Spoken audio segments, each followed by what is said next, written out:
இனிமே கண்ணை மூடிட்டு கடலை எண்ணெய் வாங்கலாம். ஏன்னா மந்த்ரா கடலை எண்ணெய் இதயத்தின் தயாரிப்பு. வறுக்க பொரிக்க ஏன் எல்லா சமையலுக்கும் மந்த்ரா தான். மந்த்ரா கடலை எண்ணெய், அபார ருசி, ஆரோக்கியமான உடல் நலம். தமிழகத்தில் திரளான அடிமட்ட தொண்டர்கள் கொண்ட பலத்துடன் பாரதிய ஜனதா வளர்வதற்கு சாதகமான சூழல் உள்ளது.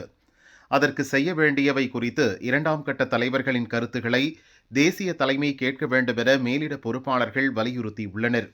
தமிழக பாரதிய ஜனதாவில் தற்போது 234 தொகுதிகளிலும் நிர்வாகிகள், தொண்டர்கள் உள்ளனர். பல மாநில நிர்வாகிகளும் மாவட்ட தலைவர்களும் தங்கள் சொந்த ஊரில் அடிமட்ட அளவில் பாரதிய ஜனதாவிற்கு தொண்டர்களை உருவாக்க வாய்ப்பு இருந்தும் அதை முழுவீச்சில் செயல்படுத்தவில்லை. இதை தமிழக சட்டசபை தேர்தல் பணிகளின் போது தமிழக பாரதிய ஜனதா மேலிட பொறுப்பாளர் பியூஷ் கோயல், இணை பொறுப்பாளர் அர்ஜுன் ராம் மேக்வால், மேலிட பொறுப்பாளர் அரவிந்த் மேனன், இணை பொறுப்பாளர் சுதாகர் ரெட்டி ஆகியோர் உணர்ந்து கொண்டனர்.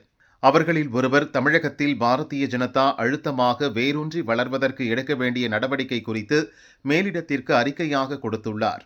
அதில் திராவிட கட்சிகள் மீது அதிருப்தியில் உள்ள தமிழக மக்கள் அரசியல் மாற்றத்தை விரும்புகின்றனர்.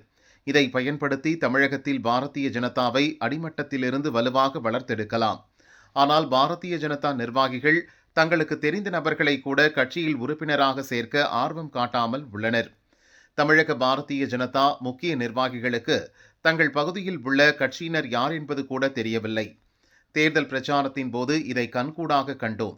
இது குறித்து பல ஆண்டுகளாக கட்சியில் இருந்தும் முக்கிய பொறுப்புகளில் இல்லாத நிர்வாகிகளிடம் கேட்டபோது பல நிர்வாகிகள் கட்சி வளர்ச்சி குறித்து கவலைப்படுவதே இல்லை என கூறினர்.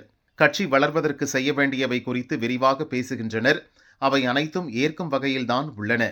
இதை ஏன் இவ்வளவு நாளாக கட்சி தலைமையிடம் சொல்லவில்லை என கேட்டால், டெல்லியில் இருந்து தலைவர்கள் வரும் தகவல்கள் கூட அவர்கள் வரும் சில மணி நேரங்களுக்கு முன்புதான் எங்களுக்கு தெரிய வருகிறது என்கின்றனர்.